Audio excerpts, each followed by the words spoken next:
সুন্দর মুহূর্তগুলো আসলে বেশিক্ষণ টেকে না, বছর দেখতে দেখতে চলে যায়, তার মধ্যে অনেক কিছু চেঞ্জও হয়ে যায়। নমস্কার বন্ধুরা, কেমন আছেন সবাই? আশা করছি সবাই অনেক ভালো আছে। এই ভিডিওটা করা কাত্যায়নী পূজার নবমীর দিন। আমাদের গ্রামের কাত্যায়নী পূজাতে গ্রামের সকল মেয়েরা আসে এবং যত আত্মীয় স্বজন আসে সবাই আছে।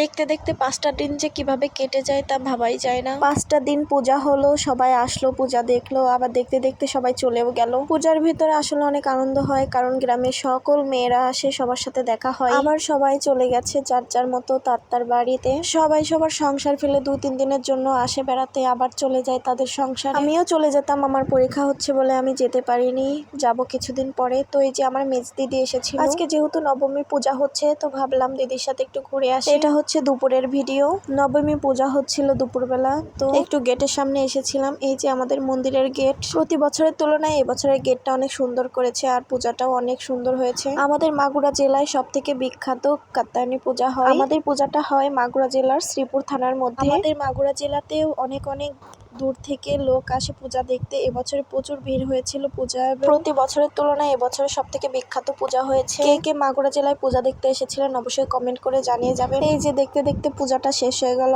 আবার একটা বছর পর পূজা আসবে। মাগুরা জেলার মানুষেরা আবার এই দিন থেকে একটা দিন গুনতে গুনতে আবার একটা বছর পর আসবে, সেই দিনটার অপেক্ষায় থাকবে যে কবে ওই দিনটা আসবে। যাই হোক, এই যে আমাদের কুমার নদীর ধারে আমাদের এই পূজাটা হয়। এখন আস্তে আস্তে জল শুকিয়ে যাচ্ছে। কিছুদিন আগেও এই রাস্তার ধারে জল ছিল, অনেক সুন্দর একটা পরিবেশ ছিল। কিছুদিন বাদে আবার এই নদীর চরে ফসল বোনা হবে। যাই হোক, আমি আমার দিদি মিলে সবাই মেলায় যাচ্ছিলাম। এখন যেহেতু দুপুরবেলা, এখন অতটাও লোক নাই, রাতে প্রচুর পরিমাণে লোক হয়। এই যে এখানে কসমেটিক্সের দোকান বসেছে, তারপর খেলনার দোকান, খাওয়ার তার দোকান, ফুচকা, চটপটি, বিভিন্ন ধরনের দোকান বসে। এখনো প্রতিটা দোকানে এসে পারিনি। প্রতি বছরই অনেক সুন্দর মজা হয় পুজোতে, অনেক ধরনের দোকান বসে।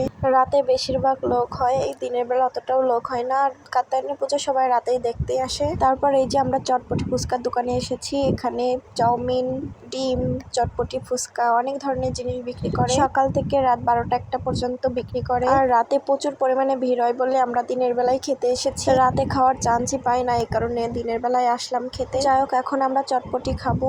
এখানে চটপটি বানাচ্ছিল আর আমরা বসেছিলাম। এর দোকান থেকে আমরা এই প্রথম চটপটি খাবো, কারণ এর বাড়ি আমাদের বাড়ির পাশেই। ভেবেছিলাম হয়তো বা কেমন কি বানাবে, কিন্তু এই প্রথমবার খেয়ে আসলে অনেক ভালো লেগেছে, অনেক স্বাদ ছিল চটপটিটায়। আর আমার এমনিতেই চটপটি ফুচকা খেতে অনেক ভালো লাগে, তার সাথে চাউমিন খেতেও ভালো লাগে। এই যে আমার দিদি, আমার ভাগ্নি, ভাগনা, তারপর হচ্ছে আমার কাকাতো বোন, সবাই মিলে আমরা চটপটি খাচ্ছিলাম। তারপর চটপটি খাওয়া হয়ে গেলে যে মন্দিরে আসলাম, এখন পূজা হচ্ছে, আরতি হচ্ছে।